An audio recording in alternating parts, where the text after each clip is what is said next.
at this. Ah.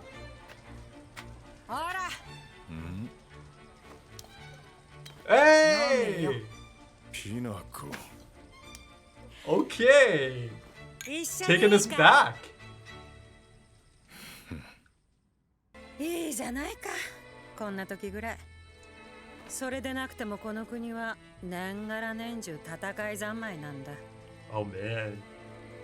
Of course, he looks exactly the same as she noted as well, right? In the photo. 戦争ばっかりだね、この国は。Oh, that's great. 何度繰り返しても学ぶことを知らない。 Lust. 人間は愚かで悲しい生き物だわ。Oh, I remember that. I remember that animation as well. こんなに軍事に傾いてきたのは今のブラッドレー大総統になってからかな。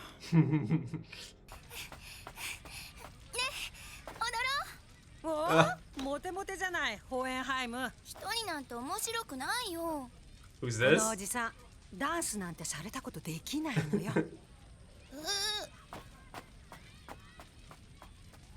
Is それ that? ぐらいだったね。人体錬成なんてもあの子らが考え始めたのは。親として何か言ってやればよかったのに。言葉などかけたところで償わなければならん現実に変わりはない。 What? Hold on. 厳しいね。罪は罪だ。たった一人の弟なんだよ。 Though he's going to go on and have other brothers. Maybe not biological, but people like Ling. 賢者の石の材料は生きた人間だ。 Okay. So it's looking like a recap episode. I mean, yeah. But there is something interesting going on here. Wow. Whoa.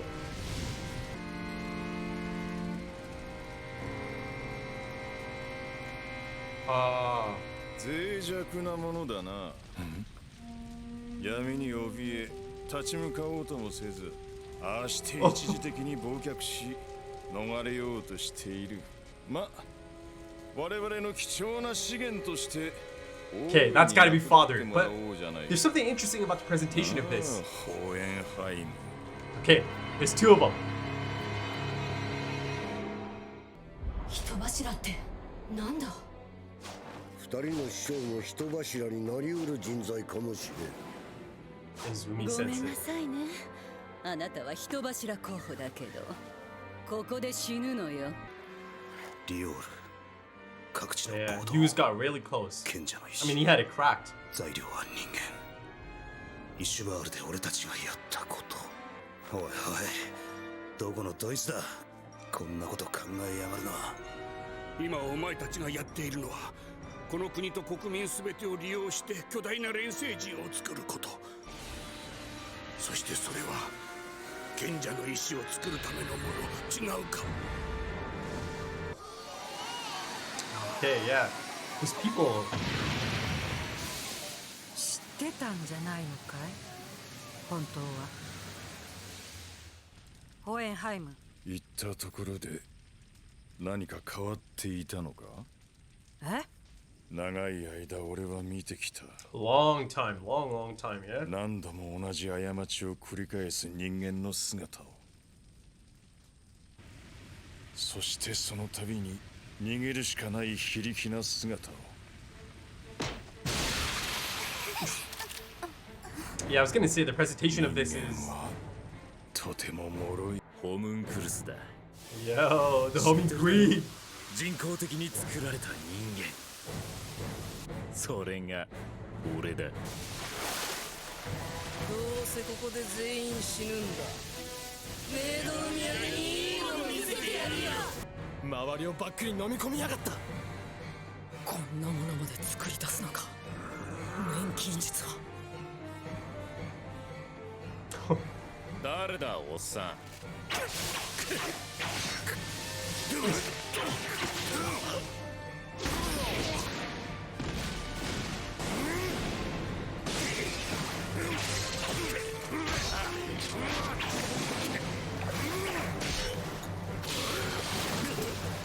that was quite the beatdown. ああ、そうかヒューズ。軍がヤバいってのは軍に危機が迫っているというのではなく、軍そのものがヤバいということか。お父様、父親がいるの。いるよ。ホムンクルスを作った人。作ったよ。人には最強の矛も最強の盾もない。そのくせ些細なことにすぐとらわれ立ち直れなくなる。そんな奴らがホムンクルスたちに何ができると思うのか。それでも諦めない。諦めるもんか。それもお前たちの姿だったな。あの傷でなぜ焼いて塞いだ。 There is. 2、3度気絶しかけたな。Determination. まだ抵抗するかよ。これでもうおとなしく寝てろ。 It's not an option.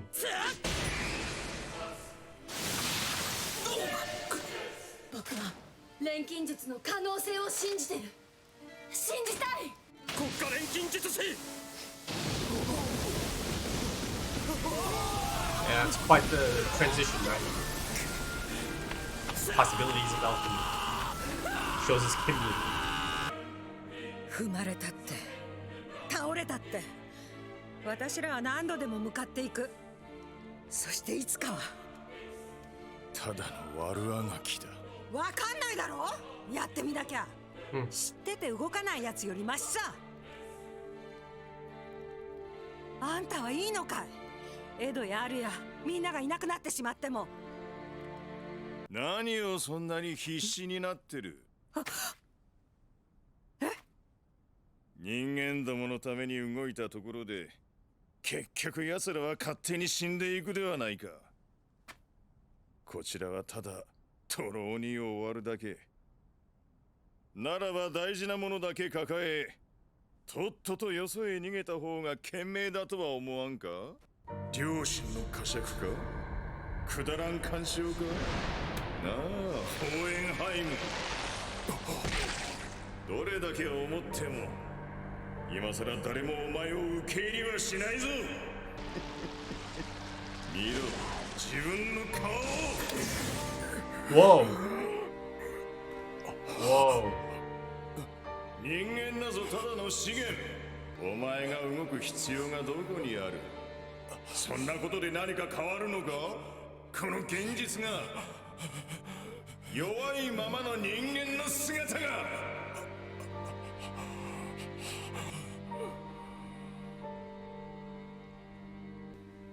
変わるよ。変えられるよ。きっと。私たち That 確か must に弱い be. けど、でもだからこそ強くなろうって頑張れる。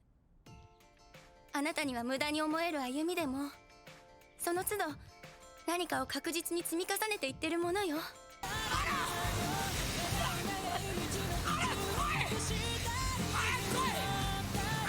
Once again, a beautiful ending. だからきっと変われる。弱いから死があるから生きようってあがいて人は強くなれるのよ。それでもまだあなたの心が迷うなら思い出してみて。私たちと過ごしたリゼンブールでの日々を。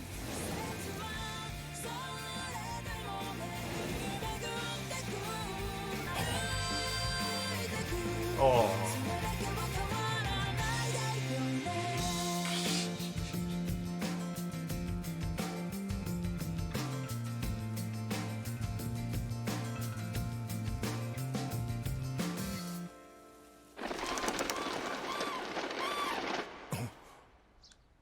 Ah, yeah. I actually thought it's an actual flashback to a moment, but no. At one point, it became clear, yeah, the presentation of it, there's something else going on here. Ends up being a dream. 夢か。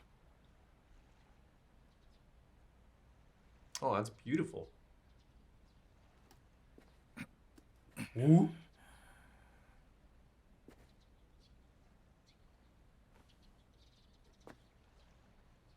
世話になったな。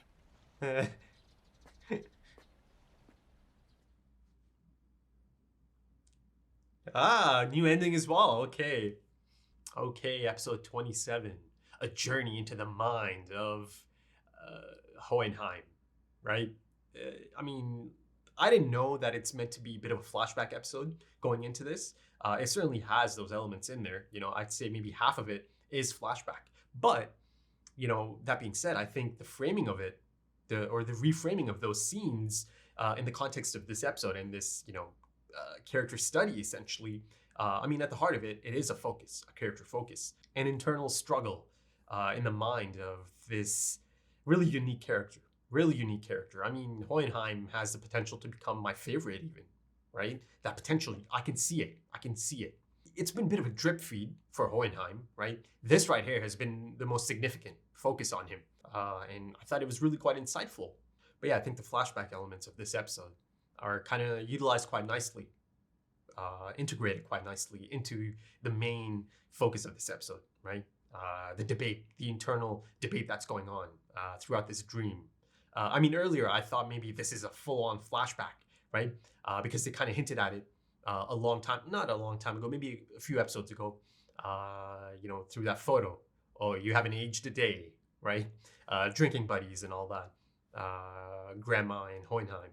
So I thought maybe it's, you know, a bit of a look back to that era. But then it became clear, okay, and it became clear through the presentation of some of these things that are happening on screen that, okay, this is not reality, especially after the younger grandma starts talking about, you know, oh, this is the age your boys attempted or, you know, started thinking about human transmutation, right? And as their father, you should have said something, right? So I love how she is kind of playing that part in this debate in his mind, this internal struggle and conflict. I mean, Hohenheim is quite the complicated character, he has a lot of complicated feelings, doesn't he, about humanity and his role in all of it, and him being this misfit. You know, he certainly cuts a lonely figure, doesn't he? Though, of course, by the end of it, it's quite the optimistic, or it ends on quite an optimistic note, doesn't it? And of course, it's through Trisha, the lovely Trisha, right? Who I see at different ages throughout. Listen, yes, you know, maybe it might feel a bit strange at first that he knew her as a young child as well. But listen, you know, this is not a normal person. They've made it really clear at this point that this man has been around for a long time, as he does mention in this episode as well, right? I've been around, and I've seen the cycle over and over. You know, I've seen the same mistakes over and over. But, you know, that whole concept of the Eastern and the Western sage, right? That, and Xerxes being a really old ancient civilization, this man's been around. He's essentially immortal. I mean, that aspect of it is something I'm really, really quite excited about. You know, them really getting into the backstory of Hohenheim. But that being said, not everything in the dream is a dream in terms of the people. You know, yes, you see Trisha at different ages. You see a young grandma who plays the part of the voice of reason, who plays the part of defender of humanity, right, in his mind. You know, there's quite an interesting moment as father, this other persona in the dream, and you know, notice how Hohenheim has the glasses on, and this other figure who I believe to be a different person from Hohenheim, right? There's no glasses. But you know, the thing is, even if I do believe that to be father, you could still kind of use the presentation of this, you know, two of him as the two sides of the struggle in his mind, right? The internal conflict. You know, one is certainly quite pragmatic, and I guess you can kind of associate that to father, you know, someone who really doesn't see humans as anything more than resources, sees them as ants to be used in his own grand plans, fuel for his own grand plans. And then on the other side, you see that Hohenheim, you know, there's quite a sentimental streak there as well. You know, I think he's kind of taunting him, right? The other persona, father's persona, I suppose. He's kind of taunting him for having these pangs of conscience. I believe that was a line of dialogue. And there's that scene as he rips off that mask as well. And, you know, he's taunting him for, pretending to be human or pretending that he could be human. And they are kind of hinting at something about the buildup of Hohenheim as well, right? As those, I don't know, those creatures, those souls. That's really been the depiction of souls, hasn't it, in this anime? So I think they are kind of hinting at the possibility or the potential of even Hohenheim having some sort of special buildup, right? Him potentially having Philosopher's Stone core as well. But, I'm not saying at all that this is another homunculus, because I don't think so. Especially because, he's had children. There's some firm rules they've established about the homunculi, right? He had Ed and Al. Those are his children. But again, you have to start thinking about how exactly has he been around for this long, for centuries? How exactly is he immortal from the looks of it? But not a homunculus, something else that might be associated with the Philosopher's Stone or the use of the Philosopher's Stone. And I think it really reiterates just how important Grandma was in his life. And I'm just calling her Grandma because I can't quite get a handle on that name still. She's kind of playing the part of voice of reason, asking those questions that he's essentially asking himself, right? The doubts he's had, the regrets he's had about certain actions and certain actions that he didn't take or he's not taking. But as this internal debate goes on, you see that Hohenheim does have that belief in humans as well, right? He knows about their fighting spirit, the determination, the resilience, the adaptability, the resourcefulness, right? And these people, these humans, are capable of the greatest bravery, right? And sacrifice for others. And again, I mentioned some of these flashback scenes being utilized to great effect. It's showing us people like Roy Mustang, right? Against lust, against all odds. Quitting is not an option. Then, of course, it shows us Ed against greed, right? The battle sequence, the fight sequence. I thought it wasn't just a boring old flashback episode. I think they made it really quite interesting in its presentation. But let me go back to my initial point about him knowing Trisha at different ages, and maybe it potentially feeling a bit strange at first to people. I wanted to finish that point for sure. I didn't really see it as creepy, right? Given this man's nature, right? It's a totally different story if it is a normal human, right, who ages. But this is not a normal human, folks, because it's not just applicable to Trisha, right?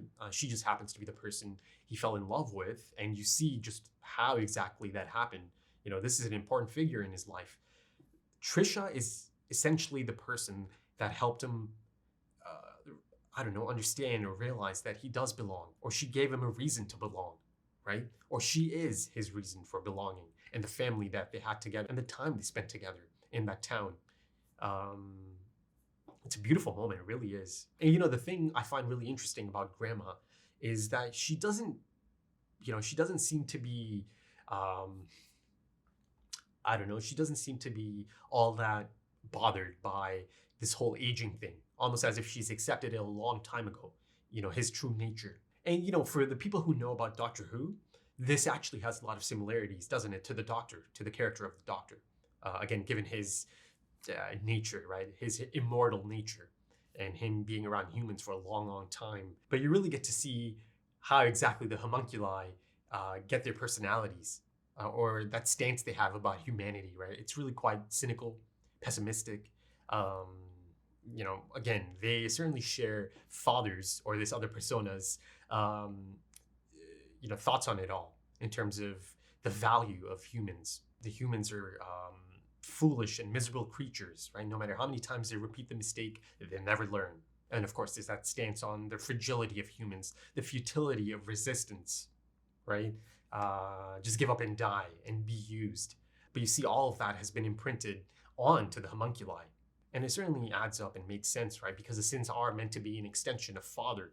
But that being said, there are a few of them that are a bit more free thinking, right? You think of greed, you think of King Bradley, right? The newest edition, and potentially Pride as well, right? There was something really interesting in that first appearance of Pride, in the presentation, in the demeanor in that first appearance. And I like this episode, I really did. And I feel like the timing is actually spot on as well, because that last episode, that was a big one, an important one for sure. It certainly had that end of season feeling, didn't it? Like a grand finale to a season. And you know, I'm certainly thinking about the aftermath of that. You know, about Ling, about Ed.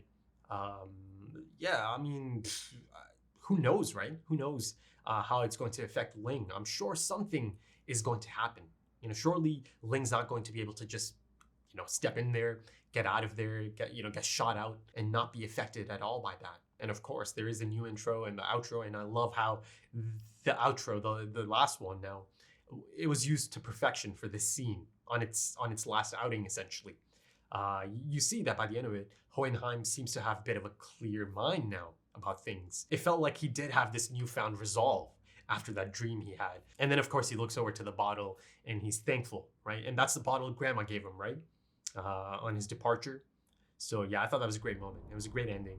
And Hohenheim, you know, I've got to say, I'm really, out of this incredible cast, Hohenheim is certainly right up there as the one I'm most excited about from this point on as well. But yeah, of course, in terms of the ending and the opening, I'll have to ask and I'll have to find out if I can check those out. Right then, if you enjoyed that, consider dropping a like, consider dropping some comments, give me your thoughts. If you're interested in early access, and there should be 3 episodes of early access by the time this hits YouTube, or perhaps even full length, consider checking out Patreon, and the links for those are in the description and the pinned comment. Also links to social media, if that's your thing. Right then, thank you so much for joining me once again, and thank you for your time. This time is precious. It really is. And I do hope to see you again soon for the next one. Till then, take it easy.